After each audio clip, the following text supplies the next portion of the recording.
I am James, 35 years old, living in San Francisco, where the steep streets and morning fog seem to embrace my soul. I run a financial technology company, something people call successful. But if you saw me, you'd probably think I'm just an ordinary guy wearing a simple shirt, fond of black coffee and quiet street corners. I don't boast, nor do I crave the spotlight, perhaps because I learned long ago to hide the scars in my heart. I grew up in the suburbs of Minneapolis in a white wooden house with a green fence and a backyard full of weeds. It sounds warm, but to me that place was an invisible prison. My parents, Robert and Helen, weren't bad people, but they had a distorted way of loving. They poured all their attention, love, and pride onto Ethan, my younger brother. Ethan, the golden child, was always celebrated, always placed on a pedestal. And me? I was a faint shadow, the superfluous one in my own family. As a child, I grew accustomed to being overlooked. My birthdays were often marked by a cheap cake, sometimes without even candles. Meanwhile, Ethan's birthdays were a festival. Balloons, expensive gifts, and our parents' radiant smiles.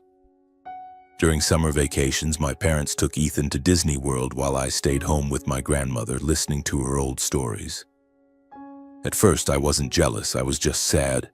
A childish, innocent sadness I didn't know how to name. But that sadness grew over the years like a seed buried deep, waiting to crack open. I vividly remember the day I turned 18 when my parents announced they would pay for Ethan's college education, but I had to fend for myself. "James, you can manage on your own," my father said, his voice cold, as if I didn't deserve their support. I gritted my teeth and worked 3 jobs, from waiting tables at a diner to delivering newspapers in the early morning, to pay for my tuition. Ethan? He drove the brand new car our parents bought him, smiling brightly on Instagram, oblivious to my struggles. The greatest pain came when I was 25. At the time, I had just started a small company with big dreams. But then a crisis hit. I was short on money, and the company was on the brink of collapse. Trembling, I called my parents, asking to borrow $10,000, just $10,000, enough to keep my dream alive. "James, you're always a failure," my mother said over the phone, her voice sharp as a knife. "You're not worth the risk," my father added. "Learn from Ethan. At least he knows what to do with his life." I clenched my lips, trying to hold back the sobs. 2 days later, I found out they had just given Ethan $30,000 to buy a new Mustang. $30,000 without a single question or moment of hesitation. I stood in my rundown apartment, staring at the peeling walls, feeling as if my heart had been torn apart. I wasn't just rejected, I was erased. In their eyes, I was useless, unworthy of existing. That night, I sat alone, a bottle of cheap liquor on the table, but I didn't drink. I looked in the mirror, saw my red, teary eyes, and told myself, "James, you don't need them. You'll make it." That pain, bitter and cold, became the fire within me. I threw myself into work, forgetting day and night. I built my company from the ashes, step by step, drop by drop of sweat. But deep inside, the scar remains, smoldering, never healing. I'm not telling this story to complain. I'm telling it because this is me, the fragments that have shaped who I am today. I've learned to live with the pain, to turn it into strength. And now I am James Harper, a discreet millionaire, the owner of a financial technology company worth hundreds of millions of dollars. It sounds glamorous, but I don't live for the limelight. I wear t-shirts, ride a bike to the office, and enjoy quiet evenings alone with an old book. My success isn't about money. It's about proving my worth despite my parents' insults. Useless, failure. Those words were once chains, but now they're the fuel that drives me forward. My company, Nexus, develops software to help small businesses manage their finances. I started from nothing, from sleepless nights coding in a moldy apartment. Now Nexus has hundreds of employees, offices in 3 cities, and multi-million-dollar contracts. But I keep my identity private. I don't appear in newspapers or flaunt my success on social media.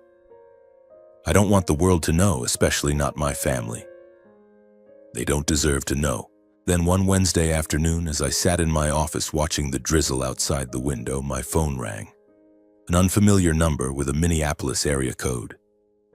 My heart skipped a beat. I hesitated but answered. My father's voice came through, dry and detached, as if he was calling out of obligation. "James, it's your father. Ethan's getting married. The bride is Sophia, the daughter of his boss, Charles. They're hosting an engagement party at the house next week. The whole family needs to be there." I fell silent, feeling as if someone was squeezing my chest. My father continued, his tone flat. "But you don't need to come, James. The bride's family is important. We don't want to lose face." Those words hit like a punch. I heard my mother's faint laughter in the background, as if they were mocking me. I clenched my fist, nails digging into my skin, but said nothing. "All right, I understand," I replied, then hung up. It had been 3 years since I last spoke to my parents, and now they called, not to care, not to check on me, but to insult and humiliate me. Less than 10 minutes later, Ethan called. His voice was sweet, fake, as always. "Hey, James, I'm inviting you to the engagement party, but you know it's better if you don't come. The bride's family doesn't like failures. You don't want to embarrass the family, right?" I could hear the smugness in every word. Ethan, like our parents, still saw me as a loser, a stain they needed to hide. I sat there, staring at the dark phone screen, feeling my blood boil. The old pain surged back, the years of being abandoned, compared, and belittled. But this time I didn't cry. I didn't break. Instead, a cold, sharp thought flashed in my mind. I'll show them. Not for revenge, but to force them to face the truth. I'm not useless. I'm James Harper, and I'll make them regret this. I started to act. Through an old friend in Minneapolis, I learned that my family was drowning in debt. Ethan, as usual, spent money like it grew on trees. He bought luxury watches, traveled to Europe, and racked up loans everywhere. My parents, indulging him, had drained their savings. They were planning to sell the white wooden house where I grew up to pay off their debts. But the real estate market was sluggish, and they hadn't found a buyer. Hearing this, a jolt of electricity ran down my spine. This was my chance. I called Sarah, a trusted real estate agent in Minneapolis. "Sarah, I want to buy a house," I said, my voice calm but my heart pounding. "My parents' house. I'll pay above market value, but there are a few conditions." I demanded the deal be finalized on the day of Ethan's engagement party and the buyer's identity remain anonymous. I would use my company Nexus to conceal my involvement. Sarah was surprised but didn't pry. "Are you sure, James? This isn't just buying a house, it's personal." I gave a faint smile. "Exactly. It's personal." I planned meticulously. I would show up at the party with Sarah, right when everyone was in the middle of their lavish meal. I would reveal that I was the buyer of the house, and more than that, I would demand that my parents move out immediately. The thought made me both exhilarated and trembling. I didn't want to hurt them, not really. But I wanted them to feel a fraction of the pain they'd caused me. I wanted them to understand that their injustice had consequences. Each day I checked emails and coordinated with Sarah to ensure everything was on track. I also prepared myself mentally. I knew facing my family wouldn't be easy. My parents would make excuses, Ethan would point fingers, and I needed to stand firm. I practiced what I would say in front of the mirror, but every time I looked into my eyes, I saw the young James abandoned in the corner of the house. "You've got this," I whispered to myself. "You're not that kid anymore." The night before flying to Minneapolis, I sat in my apartment looking out at the city's glowing lights through the window. I sipped my coffee, feeling as if I were standing at the edge of a cliff. I wasn't scared, but I was tense. This wasn't just a real estate transaction, this was a battle for my dignity, and I wouldn't lose. The plane touched down at Minneapolis Airport at 5 in the afternoon as the sunset poured honey over the gray clouds. I pulled my suitcase through the terminal, each breath dissolving into the biting cold of November. It had been 3 years since I last set foot on this land. The place I once called home was now just an unhealed scar in my memory. 45 minutes later, I stood in front of the white wooden house from my past. It looked exactly as I remembered, rusted gate, walls stained with peeling paint. But one thing was different. Sarah was waiting, holding a stack of documents, her eyes calm yet resolute like tempered steel. I took a deep breath, adjusted the collar of my simple but sharp black suit, and stepped into the house from which I had once been mercilessly cast out. Inside, nothing had changed. The family portrait hung crookedly, the worn-out rug lay underfoot, and from the dining room came laughter. So fake it was piercing. The laughter stopped abruptly as I appeared in the doorway. My parents, Ethan, Sophia, and Mr. Charles, Sophia's father, all turned to face me. My mother dropped her silver spoon, her face pale as a ghost. My father stood frozen while Ethan furrowed his brow, lips pursed as if he couldn't believe the one they had once discarded dared to return. "James," my mother stammered, her voice trembling. What are you doing here?" I didn't rush to answer. I strode into the center of the room, Sarah close behind. Their eyes pierced me like sharp knives, but I stood firm, my gaze sweeping over each of them. "I'm here to talk about this house," I said, my voice low and cold as the wind outside. "The house I just bought." The room seemed to freeze. My father's face turned ashen, my mother clutched her chest, and Ethan shot to his feet, his chair crashing to the floor behind him. "What the hell are you talking about?" he roared, his eyes bloodshot. I glanced at Sarah and she nodded, presenting the contract. "I paid double the market value," I said, locking eyes with my father, my voice as unyielding as nails driven into wood. "But with one condition, everyone must leave tonight." My mother burst into sobs while my father stammered incoherently. "James, you can't do this. This is our home." I let out a dry, bitter laugh, a fire blazing in my chest. "Your home?"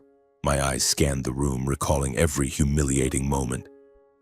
The place where I was just a spare, insulted, and kicked out into the rainy night. "No, Dad. This is mine now."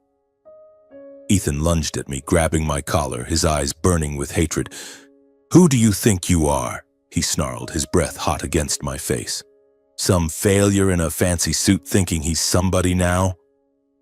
I clenched my fists, slowly but forcefully prying his fingers off, exuding calm power. "Failure?" I smirked, my voice icy as frost. "My company is worth $300 million. And you, Ethan? Drowning in debt, lying to your fiancé, and leeching off our parents' money. So tell me, who's the real failure here?" The room fell deathly silent. Sophia's eyes widened, her lips pressed tight to hold back tears. Mr. Charles stood slowly, his face darkening like a storm about to break. "Robert, Helen," he said, his voice low but heavy as stone. "You called James a failure, but clearly he's the only one here with the courage to hold his head high." He turned to Sophia. "Let's go, sweetheart." Sophia nodded, tears brimming, but her eyes didn't once seek out Ethan. They left, leaving behind a chaotic room filled with shattered faces. I looked at my parents one last time. Regret flickered in their eyes, but my heart had long since run dry of forgiveness. "You have exactly 2 hours to pack," I said coldly, then turned and walked out. Ethan's screams echoed behind me, his curses dripping with venom, but I didn't look back. The door closed behind me, shutting out the past. I had won, not with hatred, but with truth. I stood in the yard, under the dim yellow streetlight, my breath turning to mist in the biting cold of Minneapolis. My parents dragged their suitcases out of the white wooden house, their shadows stretching long across the path. My mother sobbed, her shoulders trembling, while my father bowed his head, his steps heavy as if carrying the weight of the world. Ethan trailed behind, his face flushed, muttering curses under his breath, but not daring to meet my eyes. The door of the house closed behind them with a dry click, like the end of a chapter. Watching them leave, I felt no satisfaction. Instead, an old memory surged back, sharp and painful. 3 years ago in this very house, during a Thanksgiving dinner, I had snapped. I remember clearly how my parents sat at the head of the table praising Ethan as if he were the sun while I was merely a shadow. "Ethan just got promoted," my mother boasted, her eyes gleaming. "And you, James? Still struggling with that pointless company of yours?" My father smirked and added, "Learn from your brother. At least he makes us proud." I had swallowed that anger for years, but that night I couldn't take it anymore. I stood up, my hands trembling, my voice choked. "Why?" I asked, looking straight at them. "Why am I always the spare in this family? I begged for $10,000 to save my company and you called me useless. But when Ethan wanted $30,000 for a car, you handed it over without a question. Why?" The dining room fell silent.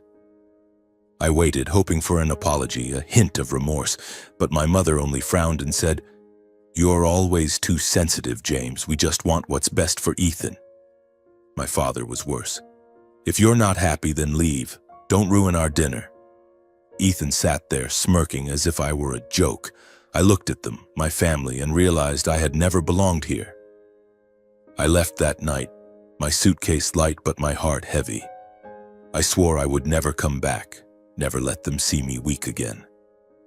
Over 3 years, I built Nexus from ashes, transforming myself into someone they couldn't dismiss. But now, standing here, watching them drag their suitcases away from the house I had just bought, I didn't feel victorious. I felt empty.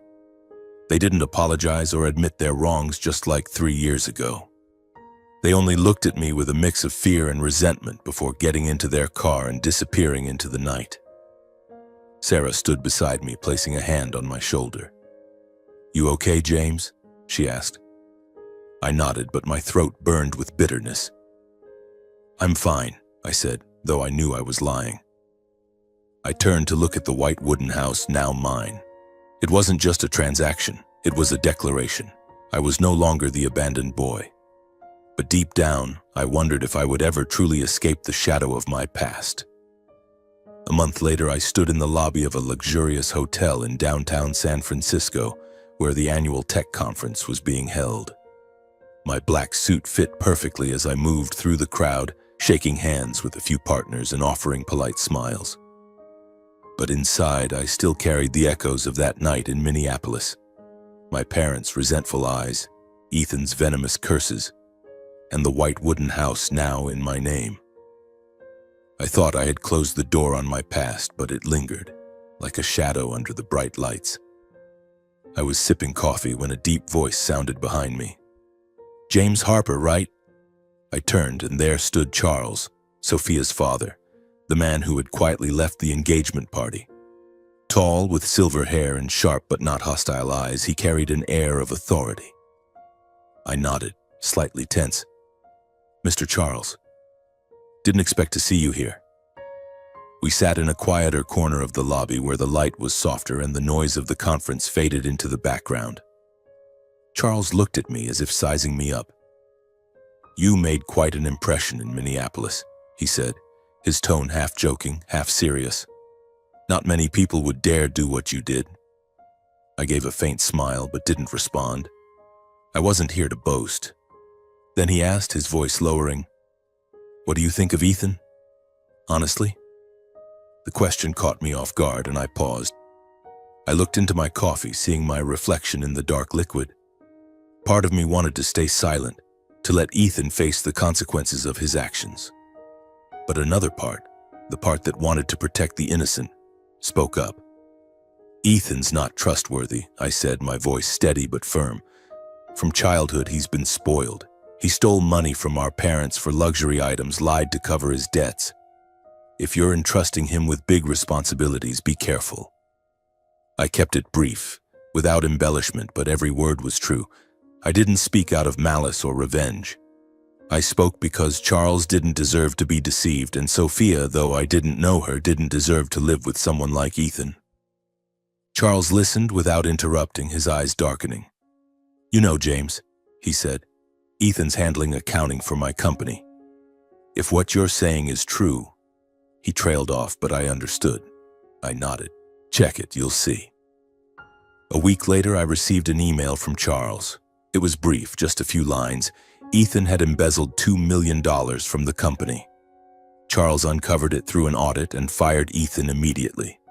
For Sophia's sake, he didn't press charges, but the wedding was canceled. "Thank you, James," he wrote. "You saved me from a big mistake." I sat in my office staring at the email, feeling a mix of relief and emptiness. I didn't take pleasure in Ethan's downfall. I just felt tired. The truth had been exposed, but it didn't erase the scars in my heart. I closed my eyes, wondering if I would ever truly break free from that family, or if I was just running from myself. One beautiful morning in San Francisco, sunlight streamed through the office window, casting streaks of light across my desk. I was reviewing financial reports, the familiar rhythm of work keeping me focused. Nexus was now a small empire, and I, James Harper, remained the discreet figure behind it. The phone on my desk rang, pulling me from my thoughts. The receptionist's voice came through, hesitant. "Mr. James, someone wants to see you. They say they're your parents." My heart stopped. My parents? After everything, the white wooden house, the engagement party night, years of silence. They were here? I took a deep breath, trying to steady myself. "Bring them up," I said, my voice calm, but my hand tightened around the pen. I wasn't sure if I was ready, but I wanted to face them. Not for their sake, but for mine. The door opened. My parents stepped in, followed by Ethan. They stood there, awkward, their eyes scanning the spacious room, the glass wall overlooking the city, and the nameplate on my desk. James Harper, CEO. My father, his hair grayer, looked a decade older. My mother, eyes red, forced a strained smile.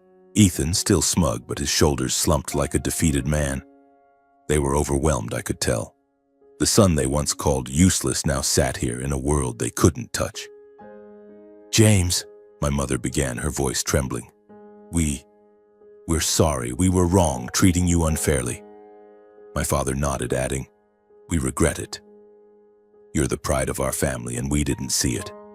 Ethan reluctantly muttered, "Brother, I'm sorry. I was wrong to look down on you." I looked at them, saying nothing, waiting. An apology was something I had once craved, but now it felt like a passing breeze. "What do you want?" I asked, my voice even but cold. My mother hesitated, then said, "We're struggling, James. We lost the house, lost everything. We're hoping you can help. A house, some money to get by. And Ethan, he wants a good job here with you."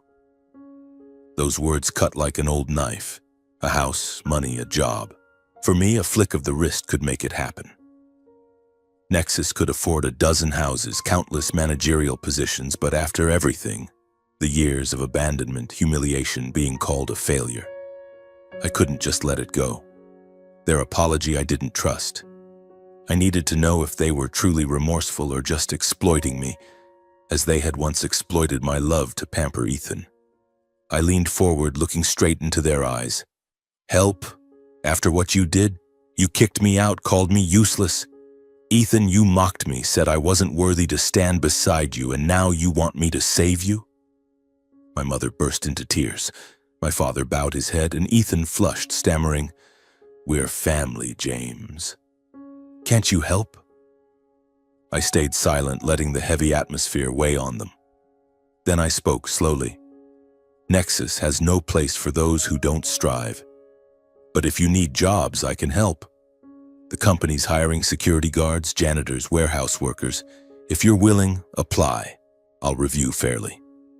I deliberately emphasized fairly, a reminder of the unfairness they had inflicted on me. All three were stunned. My mother covered her face, sobbing louder. My father slammed the desk, roaring, "You dare insult me like this? I'm your father!" Ethan lunged forward, pointing at my face. "You think you're better than me, you bastard. You'll regret this." I stood still, unfazed, watching them. Their reactions were exactly as I expected. Not remorse, just the desperation of people who needed money and status. "Leave," I said, opening the door. "I owe you nothing." They cursed, called me ungrateful, a traitor, then stormed out. The door closed, their footsteps fading. I sat down, my hands trembling slightly, but my heart felt lighter. I had tested them and they failed. I didn't need them anymore. I had Nexus, friends, and myself, and this time I knew I had made the right choice. I sat in my office looking out the window at the bustling streets of San Francisco. The city lights twinkled, but my heart was quiet. The white wooden house in Minneapolis was mine now, not just on paper but in my mind, a symbol of what I had overcome. Nexus continued to grow, new contracts poured in, and my team expanded. I lived independently, freely, surrounded by friends and partners who valued me. But every night, alone with the darkness, I asked myself, have I truly won? My family fell apart. Ethan lost his job, lost Sophia, and drowned in debt. My parents lived in a small apartment, silent, not daring to contact me again. Through old friends, I heard they regretted their actions, but no apology came. They had lost me. Not because I left, but because they never saw me as their son. I didn't take joy in their downfall. I only felt a deep sadness, as if I had lost them long ago. The white wooden house still stood, but I didn't return.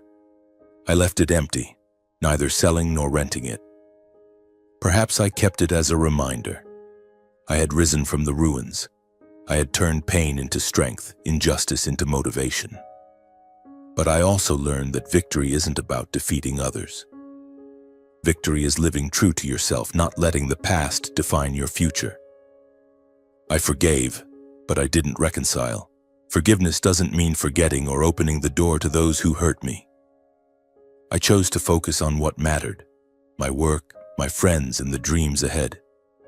I was no longer the boy sitting in the corner waiting for love from my family. I was James Harper, and I was enough to love myself. But sometimes in quiet moments I wondered, was my approach right? Buying the house, confronting my family, exposing the truth, it was all to protect my dignity, but did I go too far? I don't regret it, but I question, if it were you, what would you do?